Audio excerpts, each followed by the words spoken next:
40ರ ನಂತರ metabolic slowdown ನಿಂದ muscle wasting, bone density ಕಮ್ಮಿ, ಮಂಡಿ ನೋವು, ಸೊಂಟ ನೋವು, ಬೆನ್ನೋವು ಇದಕ್ಕೆಲ್ಲ ಪರಿಹಾರ clinically tested Amrit noni ortho plus. Noni ಮತ್ತು ಔಷಧೀಯ ಗಿಡಮೂಲಿಕೆಗಳು ನೋವನ್ನ ಕಮ್ಮಿ ಮಾಡಿ ಪೋಷಕಾಂಶ ನೀಡಿ ಮೂಳೆ ಸ್ನಾಯುಗಳನ್ನ ಬಲಪಡಿಸುತ್ತವೆ. ಅಮೃತ್ ನೋನಿ ಆರ್ಥೋ ಪ್ಲಸ್ ನೋವು ರಹಿತ ಜೀವನಕ್ಕಾಗಿ. ಖರೀದಿಸಲು ಲಿಂಕ್ ಡಿಸ್ಕ್ರಿಪ್ಷನ್ ಮತ್ತು ಪಿನ್ಡ್ ಕಾಮೆಂಟ್ ನಲ್ಲಿದೆ.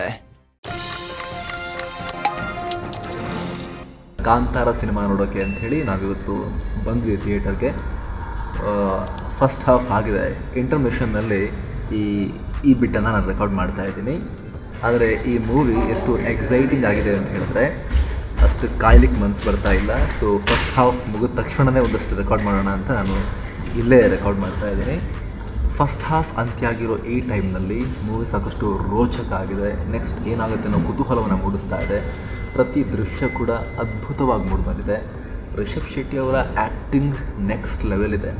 ಸೆಕೆಂಡ್ ಹಾಫ್ನಲ್ಲಿ ಮೂವಿ ಯಾವ ರೀತಿ ಹೋಗುತ್ತೆ, ಫೈನಲಿ ಮೂವಿ ಯಾವ ರೀತಿ ಆಗಿದೆ ಹಾಗೂ ಉಳಿದ ಅಂಶಗಳು ಮೂವಿಯನ್ನು ಪೂರ್ತಿ ನೋಡಿದ ಮೇಲೆ ನಾನು ನಿಮಗೆ ಹೇಳ್ತೀನಿ. Thank you so much. ಸ್ನೇಹಿತರೆ, ಕನ್ಫ್ಯೂಸ್ ಆಗಬೇಡಿ. ಈ ಟ್ರೇಲರ್ ಅಷ್ಟೇ ರಿಲೀಸ್ ಆಗಿದ್ದು, ಏನಿದು ಮೂವಿ ನೋಡ್ಕೊಂಬಂದೆ ಅಂತ ಹೇಳ್ತಿದ್ದಾರೆ ಅಂತ ನೀವು ಕನ್ಫ್ಯೂಸ್ ಆಗಬೇಡಿ ಸ್ನೇಹಿತರೆ. ಇದು ಕಾಂತಾರ ಪಾರ್ಟ್ 2 ರಿಲೀಸ್ ಆಗಿದ್ದಾಗ ಅಥವಾ ಕಾಂತಾರ ಫಸ್ಟ್ ವರ್ಷನ್ ಮೂವಿ ಬಂತಲ್ಲ ಅದು ರಿಲೀಸ್ ಆಗಿದ್ದಾಗ ನಾವು ಥಿಯೇಟರ್ನಲ್ಲಿ ಆ ಎಕ್ಸೈಟ್ಮೆಂಟ್ ತಡ್ಕೊಳ್ಳಿಕ್ಕಾಗದೆ ಇಂಟರ್ವಲ್ನಲ್ಲಿ ರೆಕಾರ್ಡ್ ಮಾಡಿದ್ದ ರಿವ್ಯೂನ ಫಸ್ಟ್ ಪಾರ್ಟ್ ಅದು. ಸ್ನೇಹಿತರೆ, ಈಗ ಕಾಂತಾರ ಪಾರ್ಟ್ 1 ಅಥವಾ ಆ ಮೂವಿಯ ಈ ಹಿಂದೆ ಏನಾಗಿತ್ತು, ಅದಕ್ಕೂ ಮುಂಚೆ ಏನು ಕಥೆ ಆಗಿತ್ತು ಅನ್ನೋದನ್ನು ಹೇಳೋ ಕಾಂತಾರ ಪ್ರಿಕ್ವೆಲ್ ಅಥವಾ ಕಾಂತಾರ 1 ಅದರ ಟ್ರೇಲರ್ ರಿಲೀಸ್ ಆಗಿರೋ ಸಂದರ್ಭದಲ್ಲಿ ಟ್ರೇಲರ್ ಹೇಗಿದೆ ಅಂತ ನಾವು ಚರ್ಚೆ ಮಾಡ್ತಿರೋ ಸಂದರ್ಭದಲ್ಲಿ ನೀವು ಕೂಡ ನೋಡಿರ್ತೀರ, ಹೇಗಿದೆ ಅಂತ ನಿಮಗೂ ಕೂಡ ಗೊತ್ತು. ಈ ಸಂದರ್ಭದಲ್ಲಿ ಆ ಹಳೆಯ ಮೆಮೊರಿಯನ್ನು ಒಂದ್ಸಲಿ ಮೆಲುಕು ಹಾಕಬೇಕು. ಸ್ನೇಹಿತರೆ, ಕಾಂತಾರ ಟ್ರೇಲರ್ ಕೂಡ ಬಂದಿತ್ತು. ನಾವು ಹಳೆ ಮೂವಿದು ಹೇಳ್ತಿರೋದು, ಹೊಸ ಮೂವಿದಲ್ಲ. ಟ್ರೇಲರ್ ನೋಡಿದ್ವಿ, ಚೆನ್ನಾಗಿದೆ ಅಂತ ಅನಿಸಿತ್ತು. ಓಕೆ ಅಂತ ಅನಿಸಿತ್ತು. ಅದಾದಮೇಲೆ ನಾವು ರಿಷಬ್ ಶೆಟ್ಟರ್ನ ಇಂಟರ್ವ್ಯೂ ಕೂಡ ಮಾಡಿದ್ವಿ. ರೆಗ್ಯುಲರ್ ನಾವು ಸಿನಿಮಾ ಇಂಟರ್ವ್ಯೂಗಳನ್ನು ಮಾಡ್ತಾ ಇರ್ತೀವಲ್ಲ, ಹಾಗೆ ಒಂದು ಇಂಟರ್ವ್ಯೂ ಆಗಿತ್ತು ಅದು. ರಿಷಬ್ ಶೆಟ್ಟರು ಕೂಡ ಪ್ರತಿಯೊಬ್ಬ ಸಿನಿಮಾ ಮೇಕರ್ಗೂ ಕೂಡ ತನ್ನ ಸಿನಿಮಾದ ಮೇಲೆ ಹೋಪ್ ಇರುತ್ತೆ, ಚೆನ್ನಾಗಿ ಮಾಡಿದ್ದೀನಿ ಅಂತಿರುತ್ತೆ. ರಿಷಬ್ ಶೆಟ್ಟರು ಕೂಡ ಓಕೆ ಈ ಥರ ಇದೆ, ಹಿಂಗೆ ಮಾಡಿದ್ದೀವಿ, ನಾವು ಎಫರ್ಟ್ ಹಾಕಿದ್ದೀವಿ, ಒಂದು ಪ್ರಯತ್ನ ಪಟ್ಟಿದ್ದೀವಿ ಅನ್ನೋ ಥರ ಹೇಳ್ತಾ ಇದ್ರು. ನಮಗೂ ಕೂಡ ರಿಷಬ್ ಶೆಟ್ರದ್ದು ಡೈರೆಕ್ಟೋರಿಯಲ್ ಸ್ಕಿಲ್ಸ್ ಬಗ್ಗೆ ಯಾವುದೇ ಡೌಟ್ ಇರಲಿಲ್ವಲ್ಲ. ಓಕೆ ಏನೋ ಮಾಡಿರ್ತಾರೆ ಅನ್ನೋದು ಅವರ ಆ ಮಾತುಗಳಲ್ಲೂ ಕೂಡ ರಿಫ್ಲೆಕ್ಟ್ ಆಗ್ತಾ ಇತ್ತು. ಆದರೆ ಸ್ನೇಹಿತರೆ, ಸಿನಿಮಾ ನೋಡಿದಾಗ ಹೋಗಿ ಅದು ಯಾವ ರೀತಿಯ ಒಂದು ಹ್ಯಾಪಿನೆಸ್ ಅಥವಾ ಥ್ರಿಲ್ನ ಬ್ಲಾಸ್ಟ್ ಆಯಿತು ಒಳಗಡೆ ಅಂತ ಹೇಳಿದ್ರೆ ತಡ್ಕೊಳ್ಳಿಕ್ಕೆ ಆಗಲಿಲ್ಲ. ಇಂಟರ್ವಲ್ನಲ್ಲಿ ಆ ಎಕ್ಸೈಟ್ಮೆಂಟ್ ಹಸಿ ಆಗಿರಬೇಕಾದ್ರೇ ರಿವ್ಯೂನ ಮೊದಲ ಭಾಗವನ್ನು ರೆಕಾರ್ಡ್ ಮಾಡಿಬಿಡಬೇಕು. ಫಸ್ಟ್ ಹಾಫ್ದು ರೆಕಾರ್ಡ್ ಮಾಡೇ ಬಿಡಬೇಕು ಅಂತ ಅನಿಸಿ ಥಿಯೇಟರ್ನಲ್ಲೇ ಹೊರಗಡೆ ಬಂದು ನಾನು ರೆಕಾರ್ಡ್ ಮಾಡಿದ್ದೆ, ಫೋನ್ನಲ್ಲೇ ರೆಕಾರ್ಡ್ ಮಾಡಿಬಿಟ್ಟಿದ್ದೆ. ತಡ್ಕೊಳ್ಳಿಕ್ಕಾಗಿದೆ. ಜೊತೆಗೆ ಫಸ್ಟ್ ಹಾಫ್ ನೋಡಿನೇ ಪೂರ್ತಿ ಮೂವಿ ನೋಡೋಕ್ಕಿಂತ ಮುಂಚೆನೇ ಸ್ನೇಹಿತರೆ ನಾನು ಅವಾಗಲೇ ಹೇಳಿಬಿಟ್ಟಿದ್ದೆ, ವೀಕ್ಷಕರೇ ನೀವು ನೋಡಲೇಬೇಕು, ಇದು ಮೂವಿ ಚೆನ್ನಾಗಿದೆ, ಇವಾಗಲೇ ಗಡಿಬಿಡಿ ಏನು ಮಾಡೋ ಅವಶ್ಯಕತೆ ಇಲ್ಲ, ಇದು ಇರುತ್ತೆ, ತುಂಬ ಟೈಮ್ ಇರುತ್ತೆ ಮೂವಿ ಇದು, ಅಂಥ ಮೂವಿ ಇದು, it will stick in theatres, ನಿಂತ್ಕೊಳ್ಳುತ್ತೆ ಮೂವಿ ಅಂತ. ಆಮೇಲೆ ಆಗಿದ್ದೆಲ್ಲ ಇತಿಹಾಸ ಸ್ನೇಹಿತರೆ. ರಿಷಬ್ ಶೆಟ್ಟರು ಕಾಂತಾರದ ಮೂಲಕ ಇತಿಹಾಸವನ್ನೇ ಸೃಷ್ಟಿ ಮಾಡಿದ್ರು. ಬರೀ ಕನ್ನಡದಲ್ಲಿ ಮಾತ್ರ ಬಂದಿತ್ತು. ಇವ್ರಿಗೂ ಕೂಡ ವಿಶೇಷವಾಗಿ ಕರಾವಳಿಯವರಿಗೆ ಕರಾವಳಿಯ ಭಾಗವನ್ನು ಕನ್ನಡಿಗರಿಗೆ ಪರಿಚಯಿಸೋದು ಅನ್ನೋ ಥರದಲ್ಲಿ ರಿಷಬ್ ಶೆಟ್ಟರು ಮಾತಾಡಿದರು. ಆದರೆ ಅದಾದಮೇಲೆ ಲಿಟ್ರಲಿ ಡಿಮಾಂಡ್ ಬಂತು, ಪ್ಲೀಸ್ ಹಿಂದಿಯಲ್ಲಿ ಮಾಡಿ, ಮಲ್ಟಿಪಲ್ ಲ್ಯಾಂಗ್ವೇಜಸಲ್ಲಿ ಮಾಡಿ, ನಾವು ನೋಡ್ಬೇಕಿದನ್ನು ಅಂಥೇಳಿ. ಕನ್ನಡದಲ್ಲೇ ನೋಡಿ ಥ್ರಿಲ್ ಆಗಿ ಅವ್ರವ್ರ ಲ್ಯಾಂಗ್ವೇಜ್ನಲ್ಲಿ ಭಾರತದಾದ್ಯಂತ ಜನ ಕೇಳಿದ್ರು ಆ ಮೂವಿನ. ಅದರ ಪರಿಣಾಮ ಪ್ಲಾನ್ನಲ್ಲೇ ಇರಲಿಲ್ಲ ಆರಂಭದಲ್ಲಿ. ಅದಾದಮೇಲೆ ಭಾರತದಾದ್ಯಂತ ಅವರವರ ಭಾಷೆಗಳಲ್ಲಿ ಅದನ್ನು ತಲುಪಿಸುವ ಪ್ರಯತ್ನ ಆಯಿತು. ಆಗಲೇ ಹೇಳಿದ ಹಾಗೆ ಇತಿಹಾಸ ಸೃಷ್ಟಿಯಾಯಿತು. ಆವಾಗ ನಿರ್ಧಾರ ಮಾಡಲಾಯಿತು, ಈ ಇತಿಹಾಸ ಏನು ಸೃಷ್ಟಿಯಾಗಿದೆ ಅದರ ಇತಿಹಾಸವನ್ನು ಸ್ವಲ್ಪ ಹೇಳಬೇಕು ಅಂತ. ಅಂದರೆ ಕಾಂತಾರ ಮೊದಲ ಮೂವಿನಲ್ಲಿ ಏನು ಹೇಳಲಾಗಿತ್ತು, ಅದಕ್ಕೂ ಮುಂಚೆ ಏನಾಗಿತ್ತು ಅನ್ನೋದನ್ನು ಹೇಳಬೇಕು ಅಂತ. ಅದರ ಪರಿಣಾಮ ಕಾಂತಾರ 1 ಈಗ ಬರ್ತಾ ಇದೆ, ಕೆಲವೇ ದಿನಗಳಲ್ಲಿ ನಿಮ್ಮ ಮುಂದೆ ಬರುತ್ತೆ. ಟ್ರೇಲರ್ ಆಲ್ರೆಡಿ ರಿಲೀಸ್ ಆಗಿದೆ. ಟ್ರೇಲರ್ನಲ್ಲಿ ನಿರೀಕ್ಷೆ ಇನ್ನಷ್ಟು ಜಾಸ್ತಿ ಆಗಿದೆ. ಚಾಲೆಂಜಸ್ ಇತ್ತು. ಯಾವುದೇ ಮೂವಿ 2ನೇ ಭಾಗ ಮಾಡಬೇಕು, ಮುಂದುವರಿಸಬೇಕು ಅಂತ ಹೇಳಿದ್ರೆ ಅಲ್ಲಿ ಚಾಲೆಂಜಸ್ ಇರುತ್ತೆ. ಆಲ್ರೆಡಿ ಆ ಫಸ್ಟ್ ಟೈಮ್ ಎಕ್ಸ್ಪೀರಿಯನ್ಸ್ನ ಆ ಥ್ರಿಲ್ ಅನುಭವಿಸಿ ಆಗಿರುತ್ತೆ. ಅಲ್ಲಿಂದ ಸ್ಟಾರ್ಟ್ ಆಗುತ್ತೆ ನಿರೀಕ್ಷೆಗಳು. ಇಲ್ಲಿಂದ ಇಲ್ಲಿಗೆ ಬಂದು ಆಗಿರುತ್ತೆ, ಮತ್ತು ಇಲ್ಲಿಂದ ಮತ್ತೇನು ಕೊಡೋಕ್ಕಾಗಲ್ಲ, ಇಲ್ಲಿಂದ ಮೇಲಕ್ಕೆ ಕೊಡಬೇಕು ಇನ್ನೂ ಕೂಡ ಅಲ್ವಾ.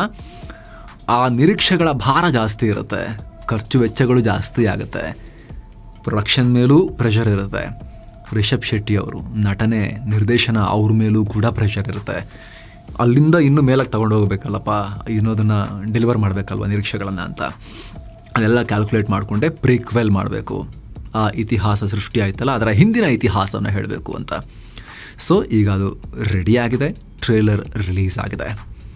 ಕಾಂತಾರ ಮೊದಲು ರಿಲೀಸ್ ಆದಾಗ ನಿಮಗೆ ಲಾಸ್ಟ್ 20-30 ವರ್ಷಗಳಲ್ಲಿ ಏನು ನೀವು ಸಾಮಾಜಿಕ ಜನಜೀವನ ನೋಡ್ತೀರಾ, ಹೆಚ್ಚು ಕಮ್ಮಿ ಆ ಥರದ್ದು ಇತಿಹಾಸದ ಸಣ್ಣ ಜಲಕ್ಕಷ್ಟೇ ಬಂದಿತ್ತು ಅಲ್ಲಿ. ಅದು ಬಿಟ್ಟರೆ ಎಲ್ಲವೂ ಕೂಡ ಮಾಡ್ರನ್ ಟೈಮ್ಸಲ್ಲೇ ಸೆಟ್ ಆಗಿದ್ದ ಒಂದು ಕತೆ ಥರ ಇತ್ತು, ಆದರೆ ಹಳ್ಳಿ ಜೀವನ ಆ ರೀತಿ ತೋರಿಸಿದ್ರು. ಆದರೆ ಇದರಲ್ಲಿ ಡಿಫ್ರೆಂಟ್ ಟೈಮ್ ಝೋನ್ಗೆ ರಿಷಬ್ ಶೆಟ್ಟಿ ಅವರು ನಮ್ಮನ್ನು ಕರ್ಕೊಂಡು ಹೋಗ್ತಿದ್ದಾರೆ. ಕಾಡು, ಕಾಂತಾರ, ಅಲ್ಲಿನ ಜನ, ಅಲ್ಲಿನ ಜನರ ಒಂದು ಸಂಘಟನೆ, ಒಂದು ಆಡಳಿತ ಥರ, ಅಲ್ಲಿನ ಜೀವನ, ಆ ಹಳೆಯ ಕಾಲದಲ್ಲೇ ಒಂದು ನಾಡು, ಅದಕ್ಕೊಬ್ಬ ರಾಜ, ಈ ಕಾಂತಾರದವರು, ಕಾಡಿನವರು, ಅವ್ರು ಶೋಷಣೆ ಮಾಡೋಕ್ಕೆ ಪ್ರಯತ್ನ ಪಡೋದಾಗಿರ್ಬೋದು, ಒಂದು ಕಡೆ ಲಿಮಿಟ್ ಮಾಡಿಡೋಕ್ಕೆ ಪ್ರಯತ್ನ ಪಡೋದಾಗಿರ್ಬೋದು, ಅವ್ರಿಗೆ ಕಪ್ಪ ಕಾಣಿಕೆ ಥರ 3ನೇ ಒಂದು ಭಾಗ ಬೆಳೆದಿದ್ದನ್ನು ಕೊಡೋದಾಗಿರ್ಬೋದು, ಕೊಡಲ್ಲ ಅಂತ ಗಲಾಟೆ ಆಗಿರ್ಬೋದು, ಅಥವಾ ಈ ಕಾಡಿನ ನಾಯಕನೊಬ್ಬನಿಗೆ ನಾಡಿನ ದೊರೆಯ ರಾಜಕುಮಾರಿಯೊಂದಿಗಿನ ಪ್ರೀತಿಯಾಗಿರ್ಬೋದು, ಆ ಸಂಘರ್ಷ ಆ ಸ್ಟೋರಿಯಲ್ಲಿ ಎಲ್ಲ ರೀತಿಯಲ್ಲೂ ಅದನ್ನು ಹೆಣೆದು ನಿಮ್ಮ ಮುಂದಿಡುವಂಥ ಪ್ರಯತ್ನ ನಡೆದಂಗೆ ಕಾಣಿಸ್ತಾ ಇದೆ ಸ್ನೇಹಿತರೆ. ತುಂಬ ರಿಚ್ ಆಗಿ ಬಂದಿದೆ. 10-14 ಕೋಟಿಲಿ ಆಗಿತ್ತು ಕಾಂತಾರ ಮೊದಲ ಸಿನಿಮಾ. ಈ ಎರಡನೇ ಸಿನಿಮಾ ನಿಮಗೆ ಕನ್ಫ್ಯೂಷನ್ ಆಗಬಾರ್ದು ಅಂತ ನಾವು ಮೊದಲನೇ ಸಿನಿಮಾ, ಎರಡನೇ ಸಿನಿಮಾ ಅಂತ ಹೇಳ್ತಿದ್ದೀವಿ. ಈ ಎರಡನೇ ಸಿನಿಮಾ ಸ್ನೇಹಿತರೆ 10 ಪಟ್ಟು ಜಾಸ್ತಿ ಆಗಿದೆ ಖರ್ಚು, 10 ಪಟ್ಟು ಜಾಸ್ತಿ ಆಗಿದೆ. ಸೀದಾ 100 crore ದಾಟಿ ಹೋಗಿದೆ ಬಜೆಟ್ ಇದು. ಅಲ್ಲಿ ಬರೀ ಹೊಡೆದಾಟ, ಆ್ಯಕ್ಷನ್ ಸೀನ್ ಅಂತ ಹೇಳಿದ್ರೆ ಲಿಮಿಟೆಡ್ ಕ್ಯಾನ್ವಾಸ್ನಲ್ಲಿತ್ತು. ಇಲ್ಲಿ ಪೂರ್ಣ ಪ್ರಮಾಣದ ಯುದ್ಧ ದೃಶ್ಯಗಳನ್ನು ಚಿತ್ರೀಕರಿಸಲಾಗಿದೆ. ಒಂದು ಐತಿಹಾಸಿಕ ಸಿನಿಮಾದಲ್ಲಿ ಹೇಗಿರುತ್ತೋ ಹಾಗೆ ಬರೀ ಬಾಹುಬಲ ಮಾತ್ರ ಅಲ್ಲ, ಯಂತ್ರೋಪಕರಣಗಳು, ಆಗಿನ ಕಾಲದ ವಾರ್ ಸೀಕ್ವೆನ್ಸ್ಗಳನ್ನು, ಕತ್ತಲು, ಆ ಬೆಂಕಿ, ಕತ್ತಲು ಬೆಳಕಿನಲ್ಲಿ ಬೆಂಕಿಯ ಬೆಳಕಿನ ಆಟ, ಅದೆಲ್ಲವನ್ನು ಅದ್ಭುತವಾಗಿ ತೋರಿಸಲಾಗಿದೆ. ಜೊತೆಗೆ ದೈವ, ಗಣ, ಆ ನಂಬಿಕೆ ಮತ್ತು ಅಪನಂಬಿಕೆಗಳ ನಡುವಿನ ಸಂಘರ್ಷ, ನಾವೇನು ಕಾಂತಾರದಲ್ಲಿ ಎಕ್ಸ್ಪೀರಿಯೆನ್ಸ್ ಮಾಡಿದ್ವಿ ಅದೆಲ್ಲವನ್ನು ಬಿಗ್ಗರ್ ಪ್ಯಾಕೇಜ್ನಲ್ಲಿ, ಬಿಗ್ಗರ್ ಕ್ಯಾನ್ವಾಸ್ನಲ್ಲಿ, ಲಾರ್ಜರ್ ಸ್ಕೇಲ್ನಲ್ಲಿ, ನಿಮ್ಗೆ ಆಗಲೇ ಹೇಳಿದ ಹಾಗೆ ಥ್ರಿಲ್ ಆಲ್ರೆಡಿ ರಿಷಬ್ ಶೆಟ್ಟಿ ಇಲ್ಲಿಂದ ಇಲ್ಲಿಗೆ ತಂದು ನಮಗೆ ನಿಲ್ಲಿಸಿ ಆಗಿತ್ತು. ಕೆಳಗೆ ತರಲಿಕ್ಕೆ ಅವಕಾಶ ಇಲ್ಲ, ಇನ್ನೂ ಎತ್ತರಕ್ಕೆ ತಗೊಂಡು ಹೋಗಬೇಕು. ಅದರ ಎಲ್ಲ ಎಫರ್ಟನ್ನು ಈ ಮೂವಿಯಲ್ಲಿ ಹಾಕಿರೋದು ಸ್ಪಷ್ಟವಾಗಿ ಕಾಣಿಸ್ತಾ ಇದೆ. ಮ್ಯೂಸಿಕ್ ಕೂಡ ಅಜನೀಶ್ ಲೋಕನಾಥ್ ಅವರ ಮ್ಯೂಸಿಕ್ ಆಗಿರ್ಬೋದು, ಆಮೇಲೆ DOP ಅರವಿಂದ್ ಕಶ್ಯಪ್ ಅವರು, ಆಮೇಲೆ ಹಂಟರ್ ನೋಡಿದ್ದೀರಾ, ಹಂಟರ್ ಹಿಂದಿಯಲ್ಲಿ ವಾಸು ಕ್ಯಾರೆಕ್ಟರ್ ಮಾಡಿದ್ರಲ್ಲ ಗುಲ್ಶನ್ ದೇವಯ್ಯ ಅವರು ಕರ್ನಾಟಕದವರೇ, ಅಲ್ಲಿ ಜಾಸ್ತಿ ಹೆಸರು ಮಾಡಿದ್ದಾರೆ ಅಷ್ಟೇ. ಅವರು ಇದರಲ್ಲಿ ವಿಲನ್ ಕ್ಯಾರೆಕ್ಟರ್ನಲ್ಲಿ ಕಾಣಿಸ್ಕೊಂಡಿದ್ದಾರೆ. ಸೊ ಒಳ್ಳೆ ನಟ.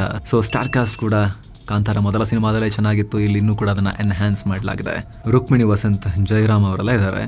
ನೀವು ಕೂಡ ಟ್ರೇಲರ್ ನೋಡಿರ್ಬೋದು ಸ್ನೇಹಿತರೆ. ನಾವಂತೂ ಮೂವಿ ನೋಡೋಕ್ಕೆ ಕಾಯ್ತಾ ಇದ್ದೀವಿ. ನಿಮಗೇನಿಸ್ತು, ಈ ಟ್ರೇಲರ್ ನೋಡಿದಾಗ ಏನಿಸ್ತು ಅದನ್ನು ನೀವು ಕೂಡ ಕಾಮೆಂಟ್ ಮಾಡಿ ತಿಳಿಸಿ. Thank you so much. ಮತ್ತೆ ಭೇಟಿ ಆಗ್ತಿರೋಣ. ನಮಸ್ತೆ.